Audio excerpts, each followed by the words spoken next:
They're pushing this. This just happened. Okay, this is Donald Trump just now in the White House. As Bernie Sanders said, military action could be basically one of the greatest catastrophes that could happen to the planet right now. This is Donald Trump. Mistake. I would imagine it was a general or somebody made a mistake. I would imagine it was a general or somebody that made a mistake in shooting that drone down. And fortunately, that drone was unarmed. It was not, there was no man in it, and there was no, it was over international waters, clearly over international waters, but we didn't have a man or woman in the drone. We had nobody in the drone. It would have made a big difference, let me tell you. Would have made a big, big difference. But I have a feeling, I may be wrong, and I may be right, but I'm right a lot. I have a feeling that it was a mistake made by somebody that shouldn't have been doing what they did. Who do you think did I that? think they made a mistake. And I'm not just talking to the country made a mistake. I think that somebody under the command of that country made a big mistake. Okay, so that's interesting because to me that clip actually still shows that unlike Mike Pompeo and John Bolton, and I would add, obviously people like Tom Cotton and Rubio in the Senate who are, relentless warmongers, and all of the propaganda infrastructure around this. I mean, you can look and see a lot of the same people that were writing editorials and spreading lies about invading Iraq are doing the same thing right now with Iran. Donald Trump might not be convinced to do this. He seems to be a little hesitant. In the context of such a potential catastrophe, the fact that, of course, he has no idea that definitionally a drone is unpersoned. Okay, sure. It's kind of amusing. It's typical Trump. But, look, let's just get to two quick things on this that are really important. One, they've been the Trump administration instigated and has been constantly attempting to instigate crisis with Iran from the outset. They tore up the Iran deal. Every single, not even independent observer, including the Trump State Department, certified that Iran was following that deal to the letter. And it was, of course, certified by the IEEA, which is the independent and most trustworthy source on these things. The United States has threatened Iran. They've terrorized economically the Europeans who, while still discoursing support for the Iran deal, have actually not sort of put their money where their mouth is. So there's huge economic and humanitarian consequences in Iran with ratcheted up sanctions. And they've claimed that Iran a month ago attacked boats in the Straits of Hormuz. They claimed a week ago that Iran was behind the attack on the Japanese and Norwegian tankers. Both times they provided no evidence and material actual evidence that is available points in other directions, including, as an example, the head of the Japanese company suggesting that it wasn't a mine, it wasn't something that was planted on the boat, it was actually an aerial attack, which directly contradicts what Mike Pompeo and the Trump White House have said about this. The other thing that just is extraordinary is that they are claiming an al-Qaeda relationship with Iran, which first of all, let's remind everybody of how potent and how dangerous these lies are by playing this brief clip of George W. Bush back during his administration. This was after the invasion of Iraq, when some of the lies that the Bush administration told were starting to be punctured a bit. And here he is sort of vaguely backing off. I mean, before the invasion, there was suggestions that there was al-Qaeda camps, that Saddam Hussein was supporting, that, God knows. I mean, as Condoleezza Rice said, she didn't want the smoking gun to be a mushroom cloud. That was how heavy the propaganda and the lies were about the WMD program and al-Qaeda specifically. This is George W. Bush repeating those lies and slightly backing off.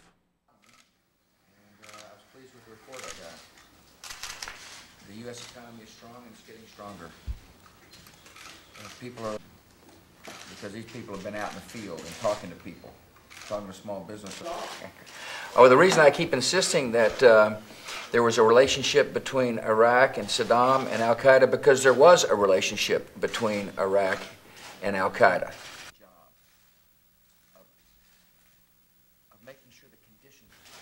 This administration never said that the 9/11 attacks were orchestrated between Saddam and al-Qaeda. We did say there were numerous contacts between Saddam Hussein and al-Qaeda.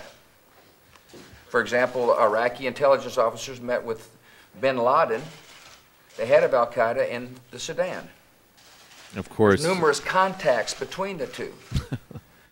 Of course, the main lie that they were actually spreading was the Czechoslovakia meeting, I believe it was, but where they suggested that one of the 9/11 hijackers met with Iraqi intelligence. And of course, that was totally false. So here's what's going on with al-Qaeda in Iran. I think the primary motivation is because of the AUMF, which has just been this disaster that has been used to justify drone programs and military conflict across the globe in this never-ending self-licking ice cream cone of war from Afghanistan to Somalia after September 11th, which has not been restrained or reformed despite the efforts of Barbara Lee. We'll get there in a couple of minutes. But, you know, the Trump administration wants to be able to say that their military action in Iran would be covered under that. So that's part of the motivation for the new lies about Iran and al-Qaeda. And I think there's also just the old, you know, trusty standby that if all available evidence shows that whatever other differences there are with Iran, obviously you can negotiate with them. There was a deal that was made with Iran that was successful and productive for everybody in terms of international security.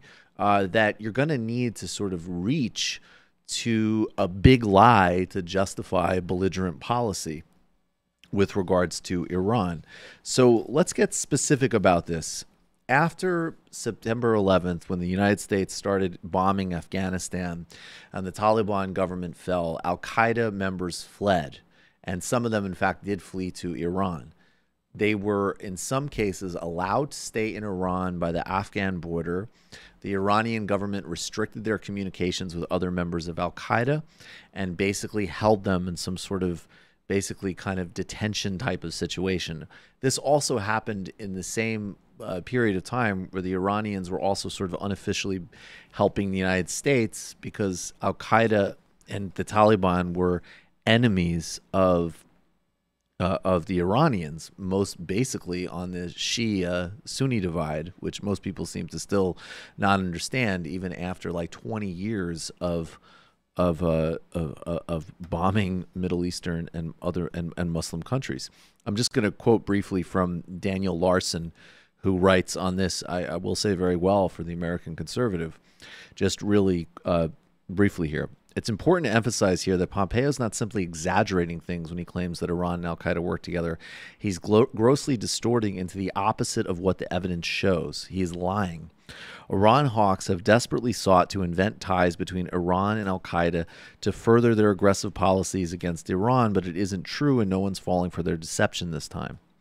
Pushing a fraudulent story about a connection between Iraq and al-Qaeda before the 2003 invasion was an important part of the Bush administration's propaganda effort to sell that war to the public.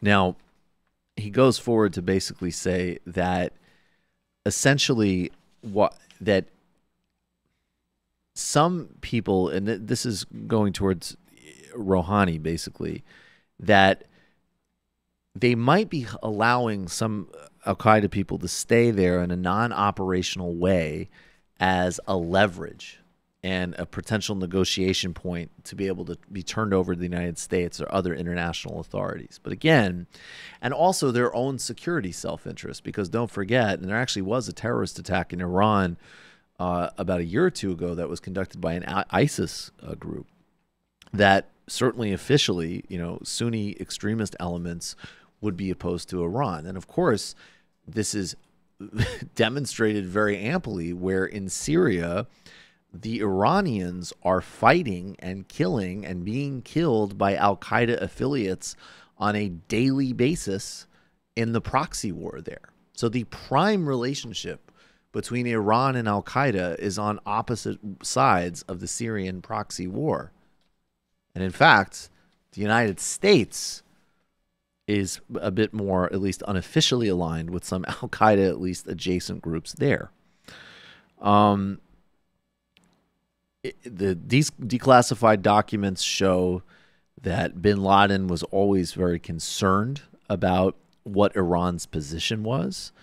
They were, clearly not able to sort of move freely, those that were in Iran, and collaboration was not, sort of forthcoming. I'll quote now just briefly from a piece by Nellie Lahad from the Atlantic Council. Al-Qaeda wanted to avoid a confrontation with Iran. One document dated January 2007, likely authored by an Al-Qaeda operative, explains that following the Taliban regime fall, jihadists fled to Iran out of quote-unquote necessity. Iranian authorities, he added, allowed jihadis and their families to reside temporarily in the eastern city of Zahaden and set a set of security conditions to prevent them from communicating with jihadists outside of Iran before processing them out, mostly to their home countries. When jihadists violate these terms, the author laments, everything changed, and Iran's policy switched in early 2002 to one of arrests and deportation. So, and then, of course, things switched again after the invasion of Iraq. In 2010, apparently there was a bin Laden family member that was married in Iran.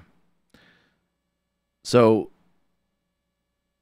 the point is, though, is that none of this has there's no claim that's remotely credible of Iranian financing, of Iranian logistical support, of Iranian ideological promotion, of anything to do with an Al-Qaeda attack in the United States or Europe at all. And in fact, in Iraq and Iran, in Iraq and Syria, they're on the opposite sides of proxy wars, although the Iranians may have cynically allowed some sort of forces from Al-Qaeda adjacent groups to go into Iraq in 2003 after the invasion as part of their own strategy for destabilizing the invasion. That's possible. Politics is politics. But when they talk about a relationship with Iran, they're implying that there is Iranian support for these groups and for these actions. And that is a complete lie, which literally smacks in the face of the fact that Iran right now militarily is fighting Al-Qaeda groups more aggressively than we are in a Syrian context. So that's important context to know as we continue to watch this play out. And I mean, it's very concerning to me.